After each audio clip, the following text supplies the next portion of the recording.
వినాయకుడు విలేజ్ లో వినాయకుడు కేరింత చిత్రాలతో దర్శకుడిగా మంచి గుర్తింపు తెచ్చుకున్న సాయి కిరణ్ అడవి దర్శకత్వం వహిస్తున్న కొత్త చిత్రం 16 రోజుల పండుగ. సాయి కృష్ణ కథానాయకుడిగా పరిచయమవుతున్న ఈ చిత్రంలో రేణు దేశాయ్, అనసూయ, వెన్నెల కిషోర్ కీలక పాత్ర పోషిస్తున్నారు.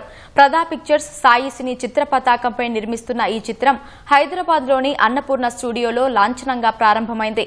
ప్రముఖ దర్శకుడు శేఖర్ కమ్ముల ముఖ్య అతిథిగా హాజరై హీరో సాయి కృష్ణ, హీరోయిన్ గోపికలపై క్లాప్ కొట్టగా కోనా వెంకట్, కెకే రాధామోహన్, టీజీ విశ్వప్రసాద్, సురేష్ బాబులు హాజరై చిత్ర బృందానికి అభినందనలు తెలిపారు.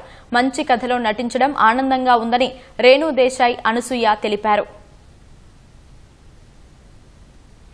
సాయి కిరణ్ ఇది నాకు 2020 బిఫోర్ కోవిడ్ లాక్డౌన్ ఈ స్టోరీ నాకు చెప్పారు. నాకు అప్పుడే చాలా నచ్చింది. అసలు డెఫినెట్లీ నేను చేస్తాను Sai Kiran. Mother in law role, అత్తమ్మ అంటే నా ఏజ్ అంతా ఉందా అని నాకే అనిపించింది. సరే పర్లేదు చేద్దాం. కొంచెం అంటే మీరు సినిమా చూస్తే మీకు కొన్ని అర్థమవుతాయి. రాఘవేంద్రరావు గారి సినిమాలు, కృష్ణవంశీ గారి సినిమాలు, అఫ్ కోర్స్ సాయి కిరణ్ గారు కూడా విలేజ్లో వినాయకుడు అవన్నీ తీసినప్పుడు these beautiful films I was missing it. I was feeling the dearth of ఇలాంటి సినిమాలు ఎప్పుడు వస్తాయో అని అనుకున్నాను. కిరణ్ గారు వచ్చి కథ చెప్పారు. I was very happy. Okay, ఈ కథతో బాగానే జరుగుతుంది. నాకు లాంచ్ అంటున్నారు, ఇదేమో లాంచ్ అంటే ఏమో అని. సో వెరీ హ్యాపీ అండి.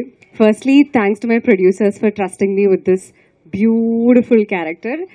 I am so excited for you all to see what we are making.